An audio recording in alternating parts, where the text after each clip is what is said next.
Bom dia, bom dia, bom dia! Bom dia, Londrina, cidade maravilhosa! Cidade de vários encantos, muitas curiosidades, principalmente a respeito de arte, cultura, lazer e entretenimento. Hoje o assunto chama-se ciclo audiovisual. Vamos lá. O que é um ciclo audiovisual? O que é o audiovisual? Será que só tem a ver com cinema, com teatro, com moda, só com a cultura? O que é produção audiovisual? Né? O que é a cena, né, do audiovisual na nossa cidade? A gente se retrata em alguém? A gente busca referências de alguma forma? Ou nós mesmos somos as nossas referências? Né? O que é buscar de fora alguma referência para o nosso audiovisual? E o que é que a gente produz aqui, que a gente vende nosso audiovisual para fora? Do que vale o audiovisual? É uma matriz econômica? A gente agrega valor a tudo isso? Nós reconhecemos esses profissionais? E quem são esses profissionais? Tudo isso e muito mais será discutido neste bate-papo com a Luísa Savion Lepre. Ela é diretora, roteirista, montadora e diretora de arte. Montadora? O que será uma montadora?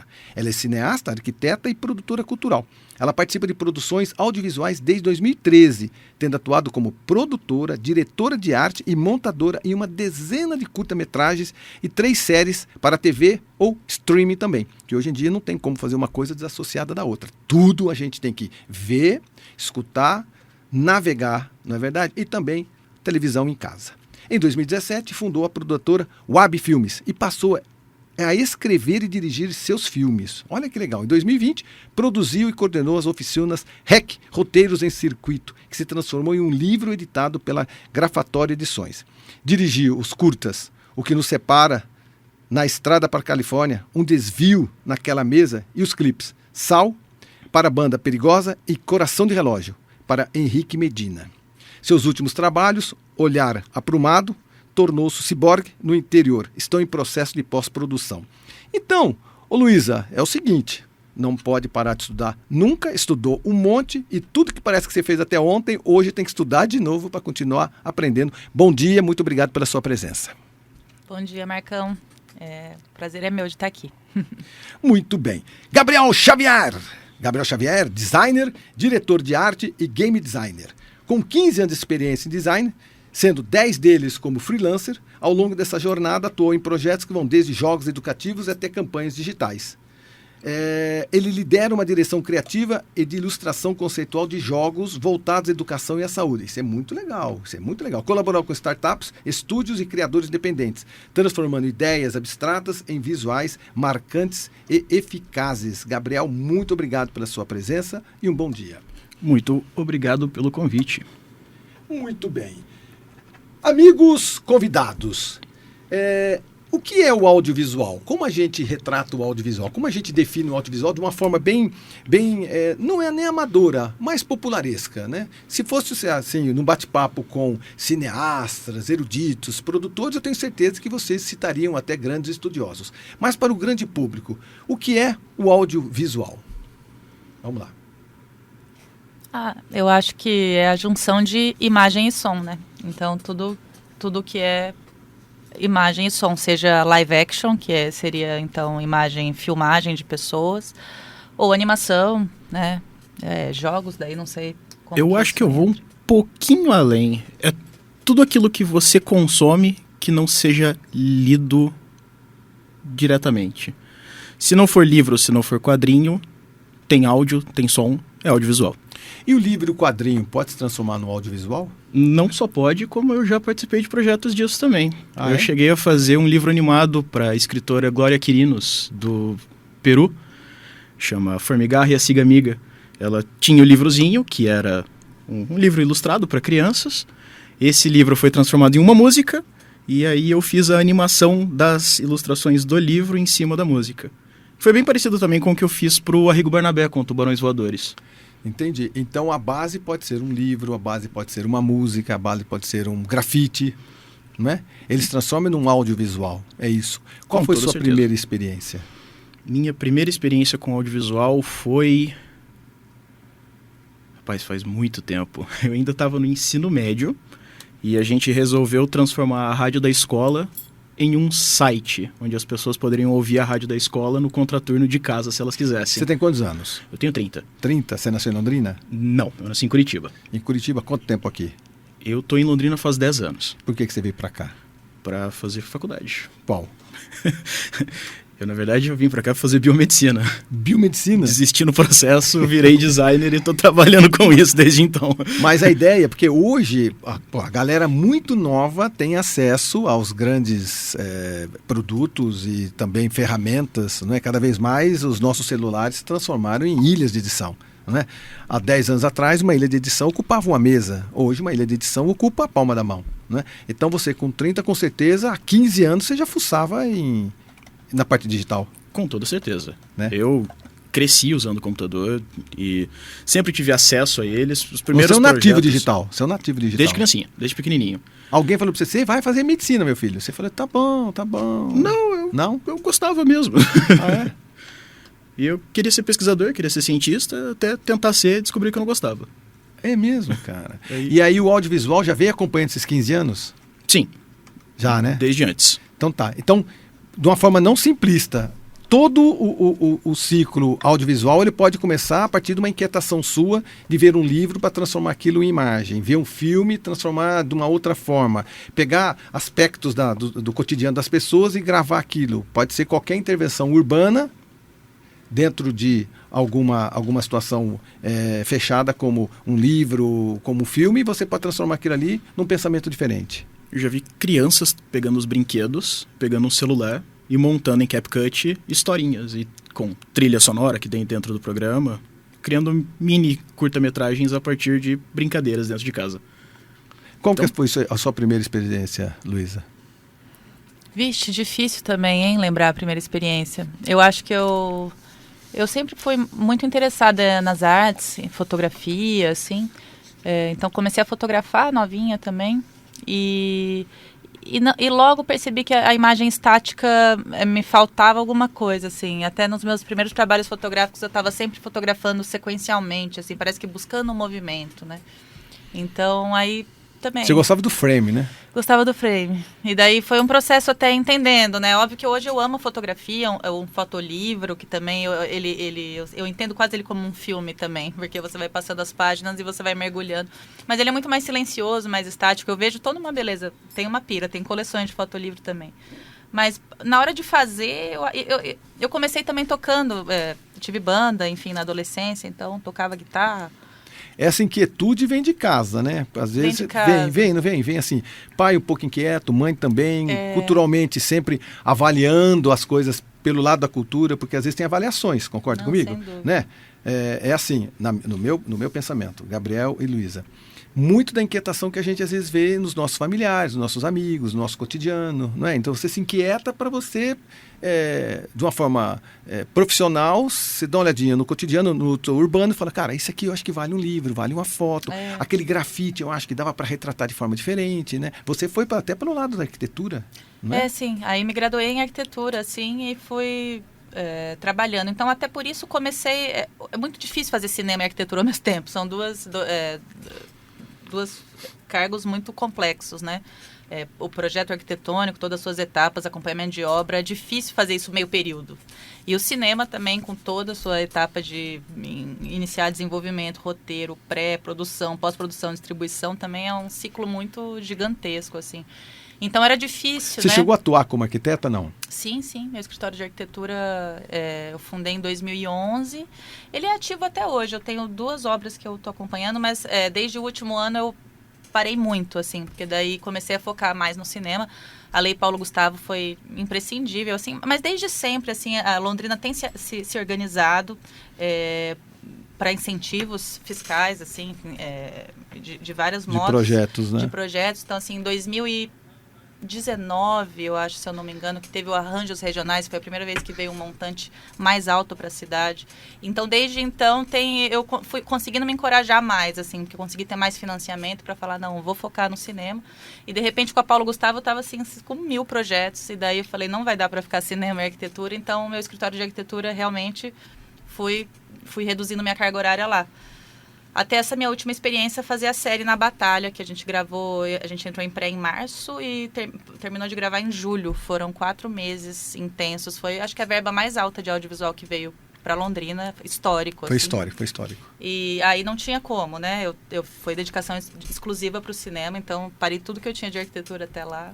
E agora eu tô ainda terminando algumas obras, assim, mas não é minha intenção voltar. Tô realmente querendo, eu acho que pra gente fazer algo bom, a gente tem que fazer menos para fazer melhor e focar, sabe assim? Então eu tô um pouco nessa frequência de agora dar bastante atenção pro cinema e seguir com esses projetos. E na Batalha, um capítulo à parte, acho que mostrou bem o arranjo produtivo em Londrina, não é? Demais. Foi muito bonito, assim, ver a profissionalização acontecendo diante dos olhos, assim, sabe? Foi realmente grande para a cidade, tanto de equipamento quanto de equipe. Muita gente de fora veio para cá, né? Então também teve uma troca muito bonita com os profissionais. Inclusive eu estava no Rio de Janeiro agora, no aniversário da diretora. Então muito legal, assim, criar Criou-se essas uma grande amizades. família, né? Uma grande família. Foram semanas e semanas de uma grande batalha. A cidade estava fria, muito fria. Parece que aquilo juntou todos vocês. Todo mundo se traumatizou. Não é verdade? Não, os cariocas vieram. Os cariocas vieram pra cá de camiseta, né, cara? Eles ficaram chocados. Encontrei o ator lá no Rio agora também. Ele falou, pelo amor de Deus. O que é aquilo? Cidade fria. É porque a maioria das fotografias de Londrina eram fotografias assim: lago, sol, primavera. Eles vieram só de camiseta. Eles vieram só de camiseta. A primeira vez em 20 anos que faz esse frio em Londrina e os cariocas vêm pra cá. Meu Deus, cara. Então, até os curitibanos passaram frio, porque eles não trouxeram tanta roupa. Que maravilha. E tem muita cena que tinha que ser de camiseta. As cenas não podiam retratar só o inverno, não é? Nossa, nem falho. O dia mais frio do ano era o dia que os atores iam fazer uma cena de amor, assim. Caraca. Foi o dia mais frio, que meu pé congelava, assim. Eu falava, meu Deus. Se os seus pés congelavam, eles na retratação, então, cara. Meu Deus do céu. Mas então, o demais. lado profissional, para mostrar o quanto é que esse movimento do audiovisual na cidade tem o porquê, né? É uma cidade que tem equipamentos, tem profissionais, não é? A cidade parece que se cotizou como um todo para poder auxiliar todo esse processo, né? Porque foi um processo demorado, cansativo, proveitoso, né? Integrativo, não é? Não, com certeza. E eu tenho muito orgulho de falar, eu dirigi todo o departamento de arte, assim. Então, a minha equipe tinha 20 pessoas. Eu nunca tinha dirigido a arte de uma equipe tão grande, assim. Dirigido um departamento tão grande. E o nosso departamento foi inteiramente londrinense, assim. Então, todos os outros vieram pessoas de fora, tal. E na arte a gente conseguiu se articular muito bem aqui. A gente vem fazendo, né, vários trabalhos. A gente vem formando um corpo técnico da arte. A coordenadora de arte, que é daqui também, a Luana, ela esteve no Rio de Janeiro no final do ano passado e também conseguiu ver um modelo, né, de articulação de equipe, de departamento, tal, que a gente mais ou menos replicou na hora de fazer aqui e que foi inédito, assim. A gente nunca tinha tido coordenador de arte, a gente nunca tinha tido toda a hierarquia que a gente criou. Porque ali, às vezes né? uma pessoa faz 5, 6 funções, que é natural. Exatamente. A cidade é menor, né? Às vezes você não tem verba. Um dia eu cheguei na produção, alguém falou assim, aquele ali é o maquinista 3, ali é o maquinista 2. Eu falei, calma aí, eu não sabia que tinha 1, 2, 3, 4. Calma. Mas por quê? Porque normalmente a verba não permite, né? A estrutura não permite e você tem profissionais que conseguem fazer 5, 6 funções. Quando tem uma produção como essa, que tem essa elasticidade, no bom sentido até financeira, você consegue contratar um sem número de outros profissionais que mostram as suas capacidades, né? Não, sem dúvida, Marcão, você pegou um ponto importante, que é o financiamento, assim, isso que foi absolutamente toda a diferença. A grande diferença foi essa, né? Foi essa, então assim, nem tinha tanto dinheiro, assim, eu acho que acabou extrapolando um pouco do que era esperado, assim, mas isso, poder remunerar as pessoas, né, a gente ainda ganhou muito abaixo do que se ganha aí no eixo Rio-São Paulo, por semana, mas foi pago por semana, toda semana trabalhada, tanto de pré, sabe, assim, então uma coisa um pouco inédita aqui, porque como a verba é sempre limitada, a gente pega o trabalho porque a gente é apaixonado, a gente quer fazer, mas daí a gente não recebe pela pré, a gente recebe pelas diárias. A grande verdade é o seguinte, paga para trabalhar. Gosta, vocês são abnegados, eu sei disso, o Gabriel também, você, Luísa, sei bem. A maioria da galera da cidade que faz o audiovisual é assim, o equipamento sai da casa de vocês, né, a diária de vocês, e porque também o produtor também não tem, quem contrata não tem, o próprio projeto às vezes não alcança. Só que aquilo está na veia, você quer fazer, você quer produzir, você quer deixar um legado, não é verdade? Então a gente não tem a pequenez, não é isso, é adaptação, a gente tem que se adaptar. Quando vem um projeto como esse, meu Deus, abre-se as gavetas e fala, cai aqui, se precisar, Londrina está preparada. É essa a impressão que eu tive. Mas por isso que as leis de incentivo são tão importantes, né, Marcão? Porque realmente no Brasil não se faz cinema sem ser por leis de incentivo. Então, assim, foi a cota do interior que teve na Lei Paulo Gustavo que conseguiu permitir Londrina mostrar e começar a se profissionalizar. É lógico, temos profissionais, mas precisamos de trabalho para eles continuarem tendo como se profissionalizar. Porque não adianta também, faz um hiato de 2 anos, faz... Aí não gira. Mas aí eu tenho que dizer um negócio. Né? Eu tive morando no Canadá no passado, e lá também não se faz cultura sem verba pública. Também tudo funciona à base de incentivo. E não só no Canadá, mas nos Estados Unidos também. Toda grande produção americana é gravada no Canadá porque o Canadá dá incentivo. Mas isso não é ruim. Eu acho fantástico, na verdade. O que você foi fazer para lá? Positiva. Eu fui fazer um test drive. Eu fui ver se eu gostava do lugar, conhecer, visitar o meu irmão, que fazia alguns anos que eu não via. Mas não trabalhar com o audiovisual? Não, porque não se trabalha fora sem o visto apropriado, mas eu fui conhecer, eu conheci as pessoas, conheci dono de galeria, né? Conheci a galera das universidades locais, fui dar uma olhada no que se produz de audiovisual, não só para trabalhar por lá, mas para ver o que a gente pode fazer entre lá e o Brasil juntos, né? Porque eu imagino que é um intercâmbio muito legal, porque são duas culturas completamente alienígenas uma para outra.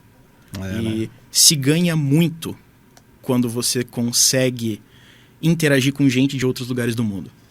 Isso foi uma das maiores lições que eu aprendi do Canadá, inclusive. Legal. A gente acha que o Brasil é global até você pisar lá. Aí você vai ver o que é um lugar realmente global. Onde você consegue olhar entrar numa sala e não ter 2 pessoas iguais que vieram do mesmo país dentro daquela mesma sala e todo mundo trabalhando junto e todo mundo fazendo a mesma coisa. Você foi pra onde? Toronto? Pertinho de Toronto. Tava na KWC. Em Kitchener, para ser mais específico. Que muito legal. Massa. Mas conheci Toronto e conheci Montreal também. Ô Gabriel, como que começa a vida no audiovisual? Como é que começa a vida no audiovisual? Tem bastante trabalho a ser feito, o setor está crescendo. Sua visão sobre o trabalho do audiovisual em Londrina? Essa aqui é a parte mais legal de como se começa no audiovisual. Porque o audiovisual não é só para artista. O audiovisual não é só para diretor, não é só para produtor. Você tem gente de todas as áreas e de todos os domínios que trabalham juntos. Você pode começar no audiovisual sendo um músico e fazendo uma trilha para alguma coisa. Você pode começar no audiovisual sendo costureira e fazendo figurino para alguma produção. Você pode começar no audiovisual sendo administrador de empresa e entrando como produtor, advogados. O atual vice-presidente do LAV, o Lucas Balcone, por exemplo, é advogado. E ele entrou no audiovisual por interesse da causa. Se entra no audiovisual, primeiro tendo interesse em produzir audiovisual. E se você quiser fazer algo, é só você procurar, porque a gente não se esconde, a gente inclusive tenta aparecer o máximo possível. Se você procurar, a gente consegue encaixar. É uma área que está crescendo muito em Londrina, desde 2019, mais ou menos, que foi quando o APL primeiro apareceu, né, que hoje chama LAV, inclusive. E eu tive lá na transição do APL pro LAV. A logo atual do LAV é minha, inclusive. Mas quando a coisa começou a se profissionalizar mesmo, a gente começou a se mobilizar, é uma área que está crescendo, tem trabalho, às vezes a gente não acha profissional e tem que chamar gente de fora para fazer. E, de novo, o legal do audiovisual é que se você tiver interesse em fazer parte, você tem trabalho e você pode entrar por qualquer área, inclusive a área que você já trabalha. Ou mudar. O nosso amigo Guilherme Peraro, que hoje é produtor e diretor, ele começou a carreira dele como engenheiro petrolífico, né? Então, tinha nada a ver com o que ele faz hoje. Então ainda tem, mesmo assim, ainda tem muito trabalho para ser feito. O setor está crescendo. Tem mais trabalho do que gente. Esse é um grande exemplo, né? Nós estamos falando sobre um produto, uma produção que passou pela cidade, despertou todo esse interesse, aqueceu tudo isso, mas tem muita coisa ainda para ser conquistada. Mas com certeza. Precisamos de gente, inclusive. Em todos os setores. Em todos. Esse trabalho do audiovisual, como é que a gente busca, como é que a gente acha, né? Nesse exato momento, nós temos uma rádio popular, né, que alcança milhares e milhares de pessoas, que pode estar se perguntando, tá, entendi, acendeu em mim uma faísca da necessidade. Então, presta atenção. Pelo rádio, você pode estar, nesse momento, acionando, né, algum gatilho de algum patrocinador, investidor, pessoa que quer trabalhar não é verdade? Outras pessoas que no passar do tempo acabaram abandonando o que você comentou exatamente, às vezes de 2 em 2 anos aparece uma grande peça, é contratado de 6 em 6 meses, não dá para sobreviver dessa forma, né? Tem que ter a continuidade, né? Então, nesse momento do nosso programa, a gente acendeu uma fagulha do audiovisual, né? Mas onde acha essa galera? Como é que uma pessoa nesse exato momento fala, eu queria participar, eu quero achar esse pessoal porque eu sou produtor, eu sou investidor, eu sou um profissional. Como que faz? Olha, eu acho, Marcão, que o jeito que eu mais vejo a galera nova que está querendo entrar é no cinema. São nas exibições que a gente tem de curtas-metragens locais. Ontem mesmo o André Novaes estava aqui, que é um grande diretor da Filmes de Plástico. E, poxa, eu vi lá ontem um monte de jovens interessados. Então, assim, eu acho que quem gosta de consumir acaba sendo, consequentemente, quem vai gostar de produzir também. Porque não vamos também esconder que não é sofrido.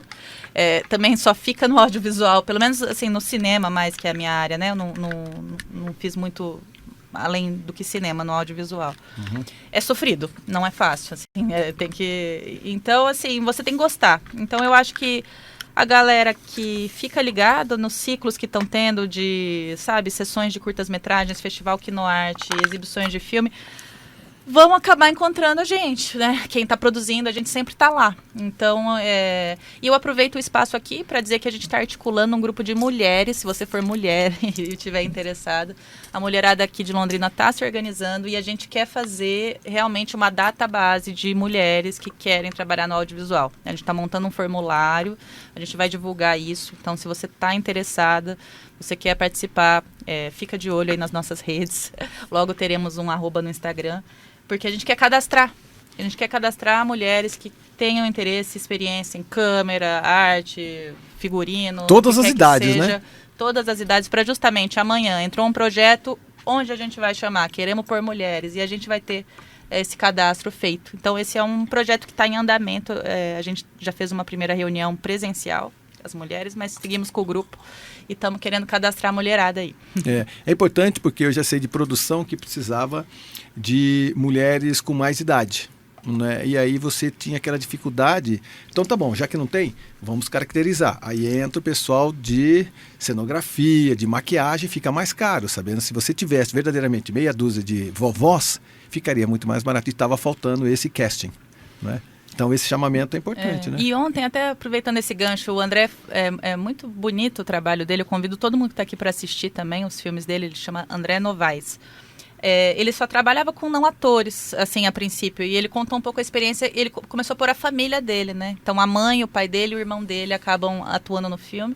E a mãe dele se provou uma atriz, tipo assim, sensacional. Ele mostrou daí um clipe de um longa. Nem ele sabia. Não, surreal. Surgiu. Ela fez o longa dele e depois ela fez mais 15 filmes antes dela falecer. Você tá brincando? Então, ela teve, assim, depois de mais velha, né? Depois de mais certa idade, 50 e tantos anos, sei lá. Até os 60, quase 70 anos, ela fez 15 filmes. E porque foi demais. Foi uma pessoa que não tinha experiência e tal, mas que teve a oportunidade, né? O convite de trabalhar com o filho e se revelou uma pessoa sensacional. Porque do nada, 15 isso, créditos. E desperta, né? Com agora, certeza. O Gabriel estava comentando comigo sobre essa possibilidade do audiovisual transformar, às vezes, as brincadeiras que a gente tem com celulares, enfim, uma coisa amadora, né? Se bem treinados, se bem conversados, se bem produzidos, são roteiros. Sabemos de filmes hoje, em várias partes do mundo, que são feitas só com celulares, né? Então, essa produção do audiovisual, também partindo da rapaziada mais nova, eu penso que é muito importante. Porque aí você faz com que aquele jovem, né, a fase que você está ainda descobrindo para situações do cotidiano, tenha no seu celular não apenas o celular como si só, uma ferramenta. Se você começar a olhar a ferramenta com diretores como vocês são produtores e diretores, imaginou? Atenção, para você que é pai, seu filho gosta de ficar no celular, fica mais que 1, 2 horas, então tá bom, que tal transformar isso numa profissão? Que tal transformar isso num lazer? Que tal transformar isso numa matéria de estudo? Isso é legal, dá para se falar com a secretária de educação, dá para se passar isso para as escolas e fazer com que isso se torne uma realidade. Eu sou um cara do gibi. A minha vida inteira, minha educação foi a cartesiana normal e aquela outra no paralelo que eram os gibis. Então eu lia de tudo e boa parte da minha educação mundial, no bom sentido, era Tintim com as suas aventuras. Eram grandes exploradores, mas era o gibi, sempre o gibi. Depois eu fui amadurecendo, eu quis começar a desenhar pelos gibis, né? Então verdadeiramente me influenciou. E eu percebo hoje, cada vez mais, que nós temos essa obrigação de fazer com que essa baita ferramenta, o Gabriel é mais novo do que a gente, você também é muito nova, Luísa, mas o celular, cara, a gente tem um equipamento na mão sensacional. Se souber como produzir, nós temos ferramentas no celular que, cara, fazem filme, fazem fotos produzidas, não é? Você imaginou passar essa rapaziada toda e falar, não, cara, você não entendeu as ferramentas que tem de graça na internet para você produzir, você produz a história da sua família, do seu bairro, do seu cotidiano. Não é verdade? É possível, a história né? que você quiser, na realidade. Tudo, não é? Eu digo que o celular é o grande equalizador. Quando eu comecei, 15 anos atrás, se você quisesse produzir qualquer coisinha, você precisaria de pelo menos uma câmera que gravasse, que não era barata, um computador para poder editar, que também não era barato, os programas, que não eram em português, então às vezes era a mesma coisa que era em grego, né? E junto disso tudo, uma quantidade enorme de bagagem que você precisaria. Mas hoje nós temos tudo isso na sua língua, cabendo no seu bolso, né? Numa ferramenta que você consegue usar. Câmera, microfone, plataforma de edição, tudo no seu bolso. Realmente, o celular é o grande equalizador. E, gozada, então a gente tem o seguinte, então nós estamos no hiato nesse momento da humanidade, né? Grandes indústrias fabricando os grandes equipamentos, grandes lojas vendendo os grandes equipamentos. Todo mundo que produzindo com os grandes equipamentos. Aí vem uma nova geração, para quietinho, 2, 3, só com o celular na mão, fala, a gente faz quase igual. É terrível isso. Mas tem uma galerinha com muita habilidade, não tem? Que faz. Nessa grande produção da batalha, houve essa possibilidade de fazer alguma coisa com celulares ou coisa parecida? Ou foram só os equipamentos profissionais? Então, eu acho que é justamente isso. Na Batalha foi a primeira produção maior, assim, que a gente utilizou... acho que não sei se eu posso falar a primeira, mas foi uma das que a gente utilizou realmente equipamentos caros. Então, eu mesma nunca tinha feito a arte para uma coisa... Broadcast. Para uma câmera que captasse tão bem as cores. Então, eu lembro que eu fiquei emocionada na primeira diária. Eu falei, nossa, você tá brincando, que belo. Porque eu tô acostumada, é outro nível de qualidade de equipamento, né? Mas, justamente, eu nunca tinha feito, né? De película para cima, né? Não sei dizer, porque eu sou das saudosas, eu amo a película. Eu acho difícil superar também. Mas é mais lindo, assim, uma tonalidade, granulaçãozinha, assim, da imagem que dá uma nitidez, as lentes também, que são lindas. Mas é isso, assim, foi a primeira vez que eu realmente trabalhei com equipamento tão caro. Então, desde então, tudo que eu tenho produzido também com celular. Meu primeiro curta-metragem eu fiz com celular, justamente. Mas com câmeras, assim, mirrorless, não muito caras, e a gente vai se virando assim, né? E é muito legal, porque eu acho que justamente isso, a ideia vem antes, né? Então, acho que você bolar algo que possa ser criativo, que chega lá, que tem uma poética... Com o tempo você vai melhorando e conseguindo utilizar equipamentos melhores, aumentando a sua qualidade. Mas para começar, assim, não tem porquê. Não tem porquê querer ficar muito almejando a qualidade. Eu acho que de imagem e som, sei lá. Eu acho que você começa a almejar a sua própria formação como realizador, assim. Então você faz um primeiro, você entende a poética daquilo, você faz um segundo. E o celular está aí para facilitar. Eu encorajo todo mundo a fazer oficinas também, e daí fazendo esse ganchinho, né? Você falou como que a pessoa começa. Tem tanta oficina, nosso ciclo audiovisual para começar. Tem, né? Tem bastante coisa, né? Bastante oficina. E daí você entra em contato com realizadores e consegue destravar ideias para utilizar o seu dispositivo. Legal. Terminando o nosso primeiro bloco, então eu chego à conclusão de que, primeiro, nós tivemos sim uma grande experiência em Londrina. Segundo, vocês estão extremamente preparados para nessas oficinas poder passar os ensinamentos de vocês, que pode começar com um simples celular até os equipamentos mais sofisticados. E que nada disso significa se não tiver poesia tudo isso, né? Se não tiver um bom roteiro, né? A alma envolvida, não é? Para a gente transformar isso no audiovisual. Obrigado pelo primeiro bloco. Não sai daí, a gente já volta com um bate-papo bem legal e bem técnico. Bem que não foi muito técnico, não. Foi bem de curioso sobre o audiovisual na cidade de Londrina. Não sai daí, a gente já volta.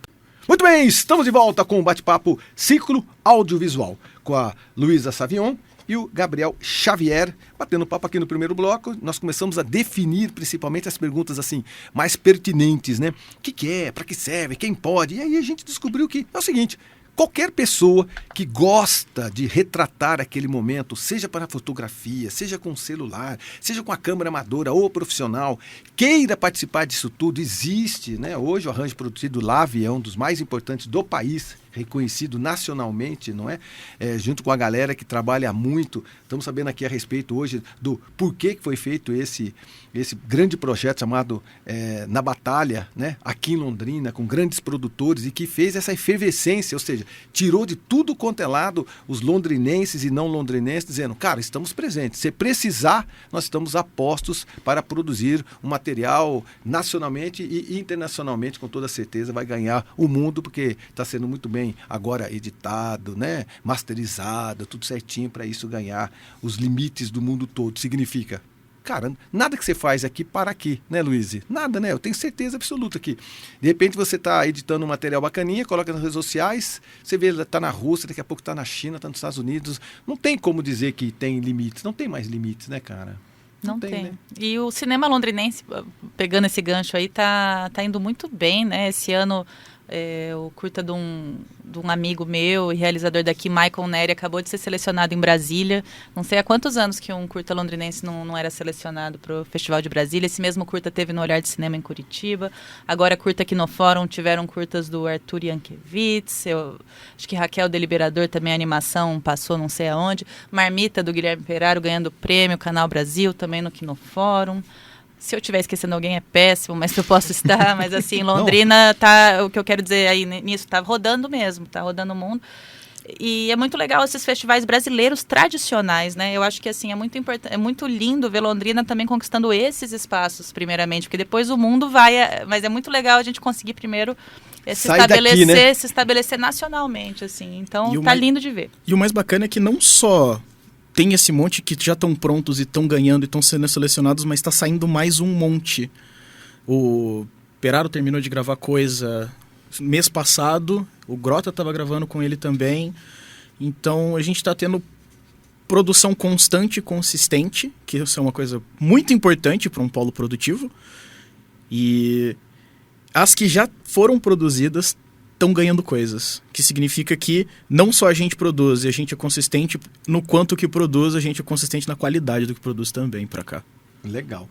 O Gabriel, me fala sobre o jogo. Cada ponto vale um conto. Como é que surgiu a ideia de desenvolver? Qual que é o conceito do projeto? O que é o projeto? Como é que você pensou nisso tudo?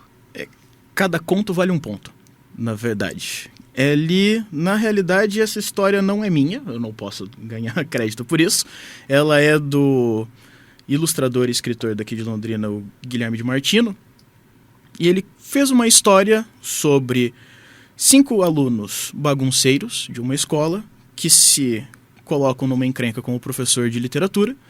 E esse professor pede que eles organizem um teatro para o final do semestre, onde cada conto brasileiro que eles retratarem em forma de teatro vai valer um ponto. Essa história, na verdade, começou com uma série de animação, que inclusive a gente está produzindo agora. Já está em produção, já tem voz gravada, já tem quase tudo escrito. E o jogo seria, na realidade, a continuação da série. Tanto que a série foi mandada primeiro. Só que teve um atraso de verba e o jogo ficou pronto antes da verba da série ser liberada. Entendi. Então, a série está sendo produzida agora e o jogo é a sequência dessa série. Mas a ideia é a mesma.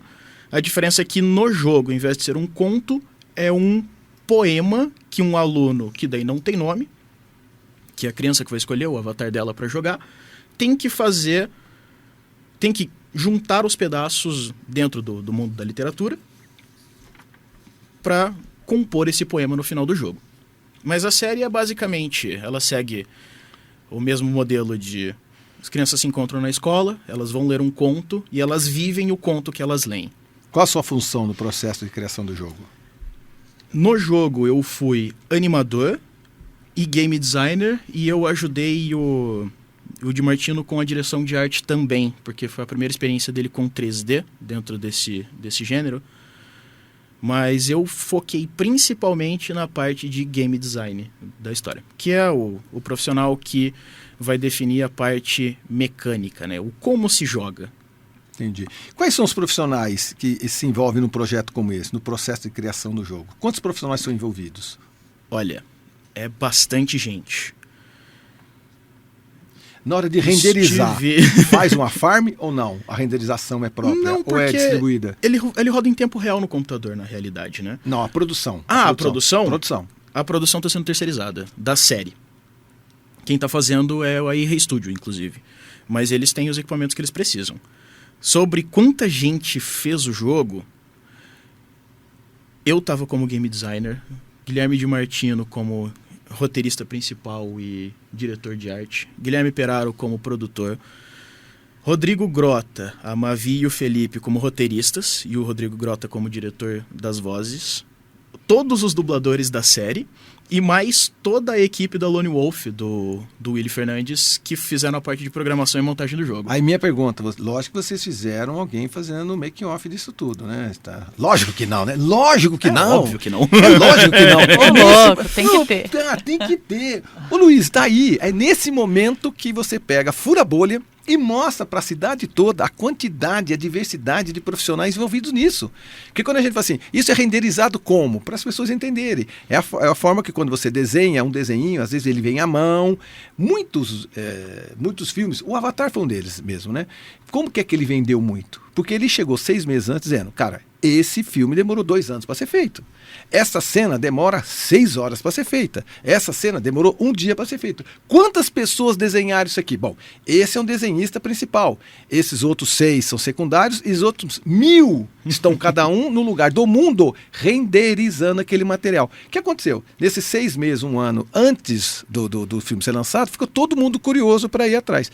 Na minha singela opinião, eu faria making-off disso tudo para mostrar as peculiaridades, né? Esses detalhes do jeito que você comentou. Eu imagino desenhando à mão, devagarzinho, vai lá naquela lousinha digital, não é verdade? E você disputa entre a caneta e a lousa digital, depois coloca lá, anima o primeiro, passa para frente, sabe? Quem as outras pessoas? Se você citou aqui os 100 nomes de pessoas para lá de competentes, na próxima vez, uma reivindicação nossa, faça o making-off que a gente quer conhecer tudo isso. É que depois que passa, a gente lembra de fazer o making-off, mas enquanto a gente tá fazendo, tá tão focado em desempenhar... Sabe o que tem que fazer então? Coloca a câmera dessas câmeras de segurança fixa na sala e deixa rodando, né? E deixa rodando. Que maravilha, É muito cara. legal compartilhar processo também, né? Porque daí as pessoas vão entendendo um pouco como se faz, como é possível, Luiz, da vontade de estar lá. É o furar a bolha com os seus parentes, seus amigos, seus vizinhos. Fala, ô Luiz, o que você faz? Aí você respira e fala, bom, vamos lá, que dia da semana, não é verdade? Então eu penso que os bastidores, né, o making-off, ele é importante para mostrar essa força cultural, social, científica que a gente tem. Porque você vai arregimentando tanto conhecimento que não tem como você colocar no seu currículo. Luiz, se fosse colocar no seu currículo aqui e do Gabriel aqui, teria 50 coisas que você sabe fazer. É lógico, só que fica até chato, é loucura. Mas na hora que você pega numa cena, numa produção, cara, você passa fita no chão, você entende de logística, de alimentação, de produção. Tudo isso é inerente à sua produção, não é verdade? É inerente, né? Como diretora, né? Tem que ver tudo, né? Se faltar comida, se faltar água, se não tiver no sol, se chover, tudo isso, não é? E isso não se aprende em curso nenhum, a não ser que você faça as oficinas, né? Isso foi outra coisa inédita que rolou no Na Batalha. Foi a primeira produção que a gente teve platô em Londrina, gente. O platô é o produtor de set, aquele pessoa que vem e cuida para que monte as barracas. Se você quer sentar, ele tá pondo o banquinho na sua bunda para você sentar. Então a gente nunca teve platô. Essa coisa... E é importante. Pelo amor de Deus, assim. Né? Então é nesse sentido também, que é muito legal ver a profissionalização vindo. A gente vendo, poxa, funções que tem que estar rolando. Um monte a dela, gente sai do modelo espartano, que você pega sua verba, né? O seu pagamento. Aí você fala, pô, mas aquela ferramenta ia ser tão legal de usar, daí você usa o seu dinheiro para comprar o negócio. Pro jogo eu usei parte do meu pagamento para comprar um programa de $2.000 de animação, porque ia ficar muito legal com aquilo, cara. Eu queria que aquilo tivesse presente no jogo. Eu torrei da minha grana. Por isso que tem alguns computadores, quando você chega perto, a pessoa fala, não mexe. Por quê? Porque aqui eu tenho principalmente um carro zero. E tem mesmo, né, cara? Para editar tem mesmo. Ô Luiz, além de filmar, quais outras funções existentes por trás das câmeras? Você acabou de comentar uma delas, né? Não que se a gente tivesse assim, uma superprodução hollywoodiana, né? Já vi isso acontecer e aí você fica assim, embasbacado da quantidade de pessoas que fazem as coisas acontecerem. Mas numa produção média aqui em Londrina, que são aquelas que a gente começa a detectar. Você entendeu, você toma conta de figurino, perfeito. Você toma conta de maquiagem, perfeito. Uma média. Vamos ter a batalha como exemplo. Uma média de quantas pessoas você diz? E as funções delas. Funções? Bom, eu acho que a gente pode pensar no cinema com 5 departamentos principais, né? Que é o departamento de direção. E aí dentro da direção a gente tem o diretor geral, a gente tem às vezes um diretor assistente, o continuista que está preocupado em ver se não tem quebra de continuidade, porque fazemos muitas tomadas. Agora esse é o momento importantíssimo, a gente tem um montão de gente que fica stalkeando tudo isso para achar os erros de continuidade. Exatamente. Caiu o copo está na mesa na próxima cena. Não é verdade, cara? Né? Beijou e não tem o batom na boca daquela pessoa que beijou, porque mudou. E o continuista toma dura quando ele erra e depois o filme vai para frente, não? Ou aquilo é proposital? Eu vou em defesa dos continuistas, porque às vezes eles não são ouvidos no set. O continuista tá falando, cara, não está em conte, as pessoas... Vamos seguir assim. Não tem continuidade. E nem aí, né? E nem aí, né? As pessoas então, o continuista, ele tem que avisar, mas se as pessoas vão voltar e refazer conforme ele avisou, às vezes não dá tempo. Às vezes é só vamos aí. Tem gente que não sabe de diretor, não, cargão assim, diretor. Para! Não, né? O diretor que manda. Né? Então, assim, o continuista avisa. E tem gente que não sabe, mas nem sempre é gravado em ordem, né? Não, nunca é. É raro que se grave em ordem. Então o continuista tem que ser ouvido. Ele tá lá para isso, gente. Muitas vezes é por locação, né? Porque então o departamento de arte vai, prepara toda aquela locação, aí faz todas as cenas naquela locação, aí vai para outra. Normalmente é assim, né? Porque também a produção tem que alugar a locação, então é ruim ficar alugando picado. Você aluga uma vez para produzir, para filmar, para desproduzir. Então, normalmente vai indo por essa ordem. Daí, cenas noturnas são feitas blocadas também. Você vai sempre filmar as noturnas quando você estiver filmando à noite. As diurnas blocadas.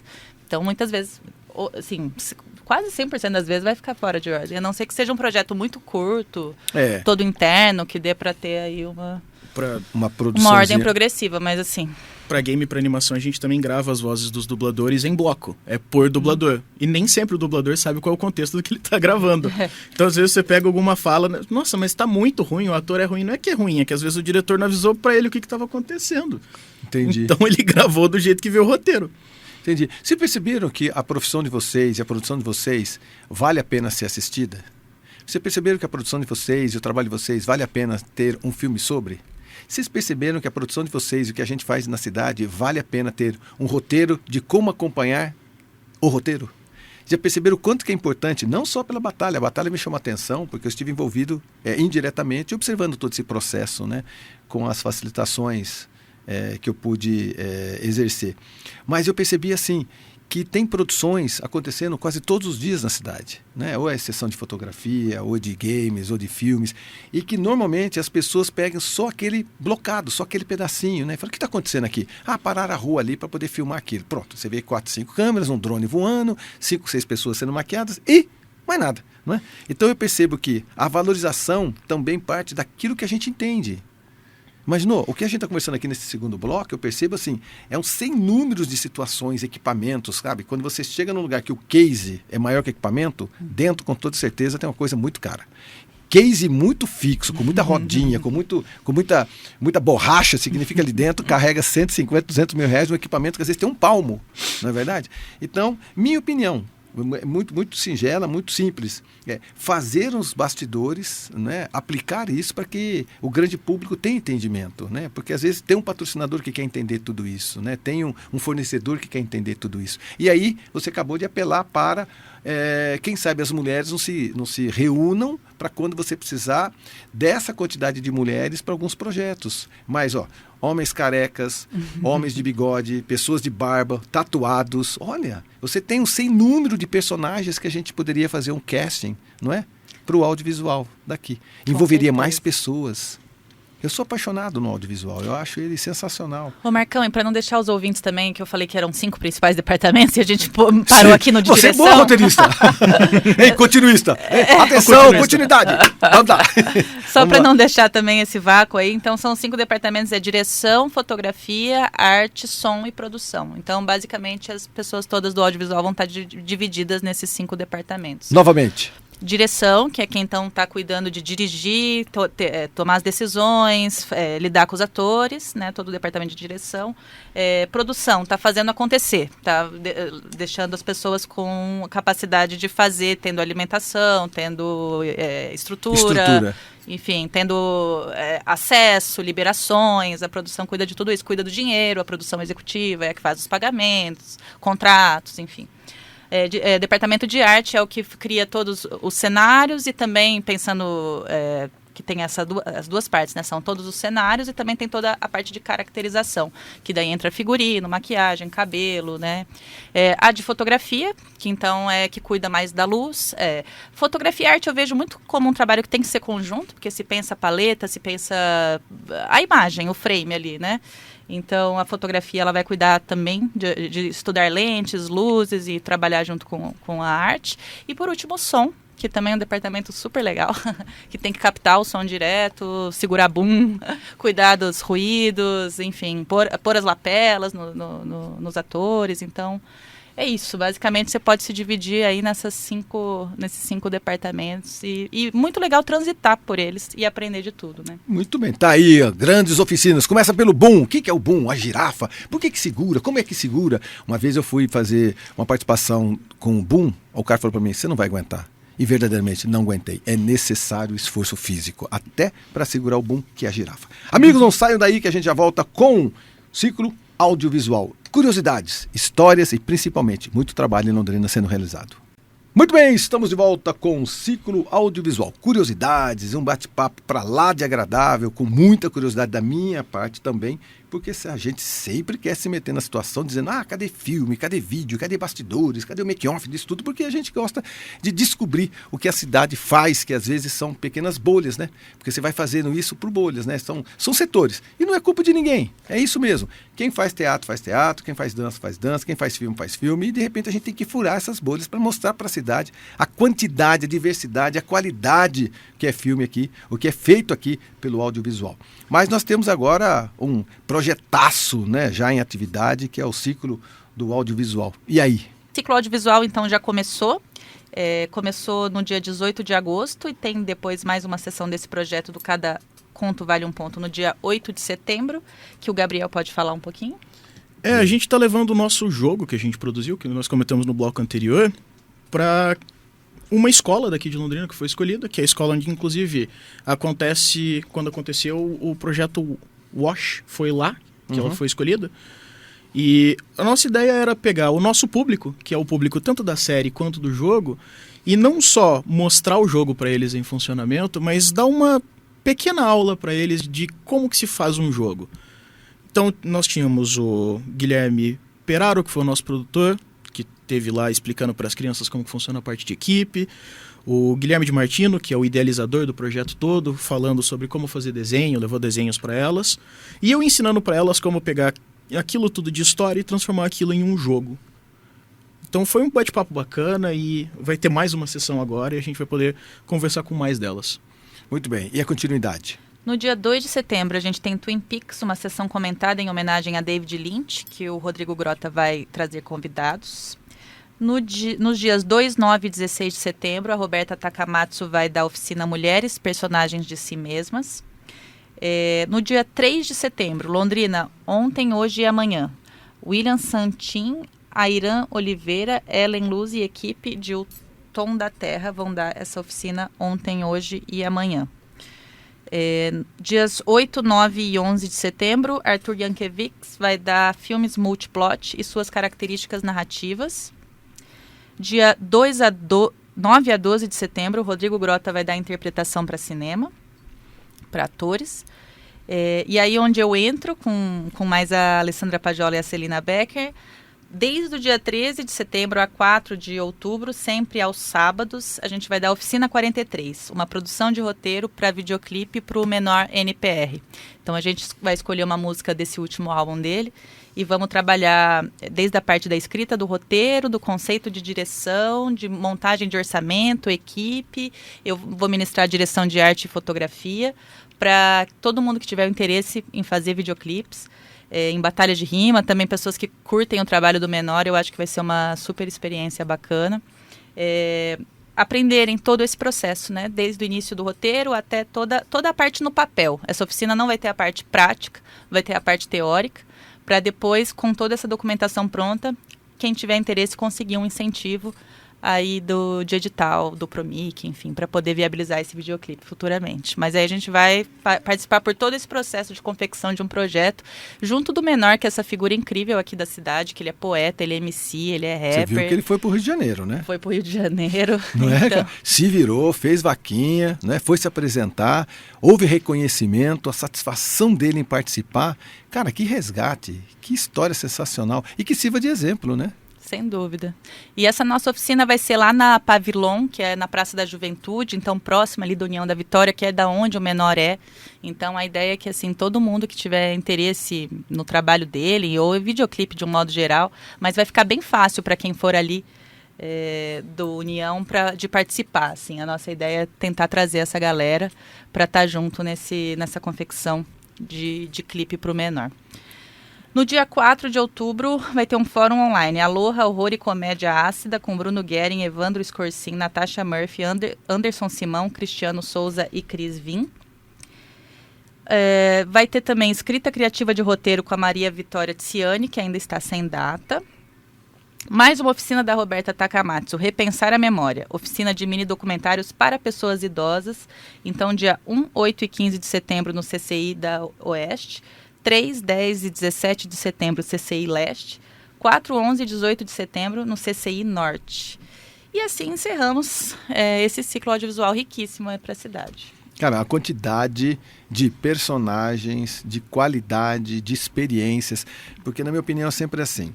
O profissional, ele sai, ele investe, você foi para o Canadá, a Luísa também viajou o mundo, vamos embora. Você aprende, tira a fotografia, investe, faz o curso. E quando você volta, você não guarda para si. Você quer passar para frente. Olha que dádiva, né? É dadivoso, né? Daquele que passa para frente, né? Então, estuda, não é para guardar para si, né? Então, eu penso que é extremamente importante quando você tem ciclos como esse, quando você tem as oficinas, porque aí quando você senta, você olha para uma pessoa dizendo, cara, esse cara viveu a vida dele, estudou, investiu, viajou, né? Sofreu frio, fome, falta de grana, para trazer tudo isso para nesse momento, de uma forma dadivosa, ele oferecer para você. Isso tem que ser reconhecido também, sabia? Porque é muito dadivoso da parte da pessoa, não guardar para si. Né? Viva o professor. Viva o professor. Sempre eu tenho, essa é a minha fala. Minha fala é o seguinte, esse sujeito sai, homem ou mulher, sai de casa para poder ensinar o melhor da vida dele para você. Né? Não guarda para ele. Não é? Então, que a gente possa criar essa sinergia com essas produções audiovisuais. E todos vocês estão de parabéns, porque isso cada vez mais é divulgação da nossa cidade, que a gente gosta, né, independente de ser nascidos aqui ou não, e a gente expõe tudo isso também via o audiovisual, que é uma velocidade mais rápida do que essa, não é verdade? Né? Agora, além do jogo, né? Além do jogo, cada ponto vale um ponto. Como você enxerga esse cenário da produção de games na cidade? Existe uma efervescência? Que come? Onde vivem? Que fazem vocês todos? Hoje... Tem um clube? Tem um bar? Tem um restaurante? Né? Tem algum lugar que vocês se encontram? O problema de fazer jogo, da produção de jogo, de se encontrar, é que quem faz jogo costuma ser quem consome. E quem consome costuma ser nerd, e nerd não sai de casa, né? Então, é um pouco complicado desse povo se encontrar. Mas existem várias produtoras independentes em Londrina, algumas já se profissionalizando. Você tem produtoras que, inclusive, fazem a publicação com publishers de São Paulo, do Rio de Janeiro, porque não encontram onde publicar em Londrina, porque não vem suporte dentro do mercado, dentro da cidade. Pela minha experiência, mais porque eles não se conversam entre si, porque se você pegar para organizar alguma coisinha, vai aparecer gente de todo lado. Mas existe sim, existe. É só uma produção. convocar. É só convocar. Existe mais gente fazendo game do que as pessoas que fazem game imaginam. Não, tem muita, eu conheço, faz game para fora do país e faz aqui em Londrina. Por isso que eu comentei, é em farm, eu produzo aqui, renderizo fora e aí vou receber em ien, em dólar, né, em libras. Existem empresas daqui de Londrina, inclusive, que foram compradas por empresas estrangeiras. A antiga Hoplon a Hoplon é de Floripa. A antiga Calibre, que depois virou Octagon, se eu não me engano, ela foi comprada por uma empresa americana uns anos atrás e hoje eles fabricam jogos só para fora. A empresa não é mais brasileira, mas ela ainda é instalada aqui em Londrina. Aqui em Londrina. Olha só. Ô Luiz, o que é a Oficina 43? Então, essa oficina que a gente quer ensinar ao público em geral, assim, mas a nossa ideia aqui é buscar diversidade. Acho que de todo o ciclo audiovisual, acho que é importante falar isso também, Marcão, como está uma diversidade, né, de público-alvo direcionado. Você vê essas oficinas da Roberta para os idosos direcionados, que é muito Isso legal. É muito bom. Para eles fazerem mini documentários. É isso, eles tendo um celular... Poxa, tão legal. Eu estou fazendo um projeto agora que a gente está ouvindo idosos contarem causas e coisas assim. É tão rico, tão interessante, tão legal. Então... Dá vontade de pegar mais projeto para fazer, mas aí eu lembro que tá faltando dia no final do meu tempo, sabe? Então, não... Mas esse dos idosos é sensacional. Demais. E aí esse do Oficina 43 é voltado para a galera público das batalhas de rima, mas não só, pessoal do União da Vitória, mas não só. Mas a ideia de fazer por lá é justamente para ter esse atrativo para esse público e para essa galera aprender a fazer um projeto de videoclipe e conseguir depois futuramente incentivo, né, através de editais, financiamento público, conseguir pôr os seus videoclipes aí na mostra, seja para conseguir 10 mil de incentivo, 20 mil de incentivo, né? Não precisa pegar só bolsas maiores de 50 mil, sei lá, às vezes uma bolsa de 10 mil, poxa, você resolve muita coisa de produção, de arte, você consegue minimamente fazer um cenário, comprar um figurino legal, né? Utilizando o próprio celular, de repente. Mas então, nossa ideia é conseguir ensinar as pessoas a fazerem isso, elas conseguirem ter um roteiro para poder apresentar para a secretaria esse roteiro, conseguirem ter um conceito de direção, saber montar um orçamento de uma equipe, quanto que eu vou gastar aqui, quanto eu vou gastar ali, né? No edital anterior da Paulo Gustavo, a linha de videoclipes era de 20 mil reais, foi quando eu fiz esse videoclipe pro Henrique Medina, O Coração de Relógio, a gente fez com 20 mil reais, assim.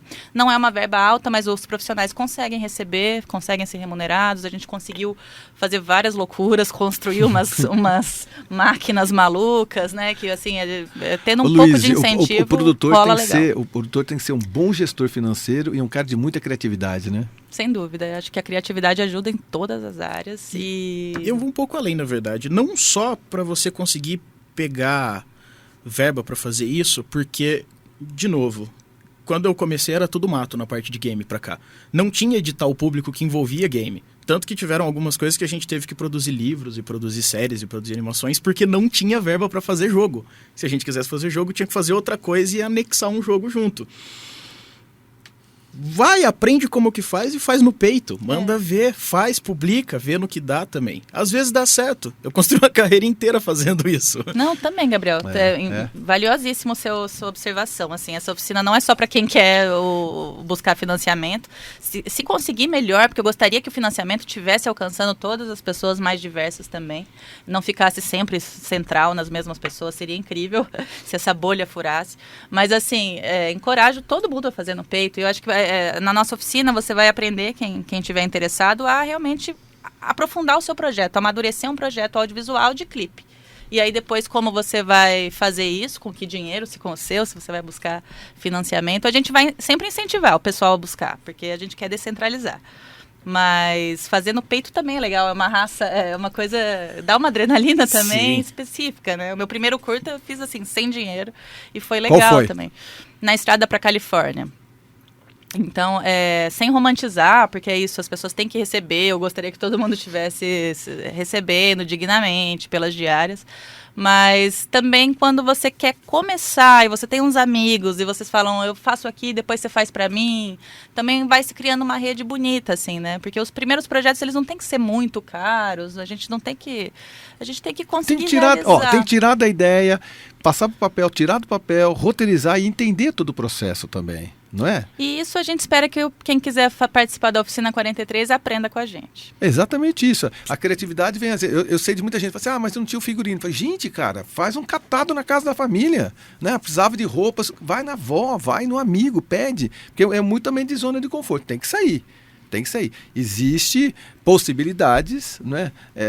E existe também criatividade. A possibilidade é que você fala, cara, não tem tanto de verba e eu não consigo mais fazer além disso. O resto, que a maioria dos projetos são feitos de uma forma muito mais pessoais, não é? E que aí você arrisca uma hora dessa, esse negócio bater lá em cima, alguém fala, cara, que negócio é esse que foi feito com R$5.000 e ganha o país e ganha o mundo, e aí que a gente fica entusiasmado em fazer mais, né? E esses exemplos são vários, não são? São vários, né? De produções com baixo recurso e que ganham notoriedade, não é? Sim, acontece muito. E lembrando que você não precisa e muito provavelmente não vai ficar famoso com o seu primeiro projeto. Por isso, faça vários. Vai lá, bota cara a tapa, vai fazer bastante coisa. O primeiro projeto do Jorge Lucas não foi Star Wars. A primeira música do Arrigo Barnabé não foi Clara Crocodilo. Vai ter que começar de algum lugar. Exatamente. Muito bem. Estamos saindo para mais um breve intervalo comercial. Estamos entrando para o último bloco e considerações finais. Não sai daí, a gente continua aqui batendo papo sobre o ciclo audiovisual. Não sai daí, a gente já volta. Muito bem, estamos terminando o nosso bate-papo, que com toda certeza nós teríamos horas e horas para falar com cada um dos produtores que estão aqui falando sobre o audiovisual, cada uma das produções, dos filmes, das produções literárias, das produções cinematográficas, das produções que reúnem tantos produtores, não é? Tantos profissionais capacitados em cinema, em fotografia, filme, película, longa-metragem, curta, enfim. Nós temos verdadeiramente um arranjo produtivo do audiovisual muito profissional, muito instigado, muito antenado e aí capitaneado pelo LAV. Né? O LAV verdadeiramente é uma referência nacional sem exagero nenhum. Não é ufanismo, não. Verdadeiramente ele faz a diferença não só aqui em Londrina, mas é uma referência para todo o país. E aqui eu tenho dois personagens que coabitam o LAV, que entendem o que é o LAV, que trabalham com isso, sobrevivem com o audiovisual na cidade, que nada melhor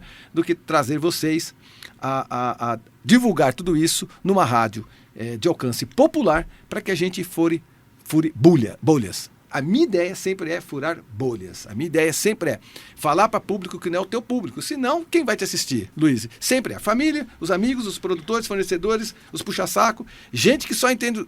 E o resto do povo? E a galera? E o resto da cidade? Você tem que trabalhar para o resto da cidade. Querendo ou não, são às vezes verbas públicas, não é verdade? Você precisa mostrar tudo isso para a grande população. É a minha opinião. Então, fiquei muito feliz de perceber o quanto vocês são generosos, que estudaram tanto, viajaram tanto e trazem para Londrina oficinas e conhecimento. Então, antes de mais nada, Luiz, muito obrigado. Deixe o seu contato e considerações finais, por favor. Meu contato, gente, para quem quiser me seguir no Instagram é @l.savignon, SAVIGNON, tipo vinho, só que sem o U, l.savignon. Até legal, então, para falar agora do ciclo audiovisual, a gente pensar que ele na realidade, ele é uma contrapartida do edital de arranjos regionais, que eu já citei aqui. Então, a contrapartida que a gente ficou de dar para o município de Londrina, por isso que está rolando tanta oficina assim. E aí entra o LAV, né, porque foi uma articulação do LAV conseguir trazer os arranjos regionais para cá. Eu acho, se eu não me engano, Londrina foi meio pioneira, se não foi a primeira, foi a segunda cidade do país a conseguir o edital de arranjos regionais por causa de articulação do LAV. E agora todo esse ciclo ainda está linkado a isso, são as contrapartidas de todos esses projetos que foram executados. O projeto que eu executei, também para dividir com vocês, o desenvolvimento do roteiro de um longa-metragem, o primeiro longa que eu estou escrevendo com uma amiga minha que chama Caroline Benek. O longa se chama Simultâneas, e é uma coletânea de 3 histórias de mulheres que habitam uma mesma cabana em temporalidades diferentes e vai flertar assim, com a literatura fantástica latino-americana através de histórias em que um pouco de assombro, mas também de afetos e traumas e karmas, assim. Então, minha primeira experiência escrevendo um longa e tem sido muito legal. Eu finalizei já o projeto, entreguei um primeiro tratamento, mas a gente sabe que ele só finaliza quando acaba, então é um projeto que segue. E aproveito para reforçar o convite a todo mundo se inscrever na Oficina 43, quem quiser estar participando da criação de um videoclipe para o Menor NPR. Então, @L. Savignon. Savion. Muito bem, obrigado. Obrigadão, Marcão. Um abração aos seus pais, viu? Opa, darei. Com toda certeza, obrigado mesmo. E aí? Brigadão, tá, Gabriel? Eu que agradeço. Se alguém quiser entrar em contato comigo, vocês me encontram pelo meu e-mail, que é Gabriel Xavier com X, Felipe com 2 P's, @gmail.com. E o projeto que eu tive participando também, dentro desse...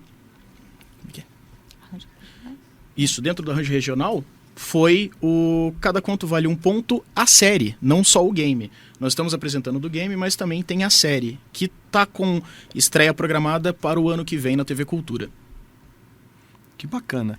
Então, mais uma vez, a participação de vocês aqui é extremamente importante. Gabriel, repita mais uma vez, como é que a gente te acha? Pelo meu e-mail, gabrielxavierfelipe@gmail.com. Você sabe que você instigou muita gente.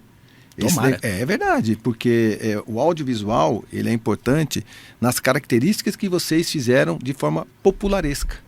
Porque senão a gente fala de forma técnica, para as pessoas técnicas, para objetivar a conclusão dos nossos projetos. E a grande população olha debaixo do morro, olhando lá para cima e fala, mas eu não entendi nada.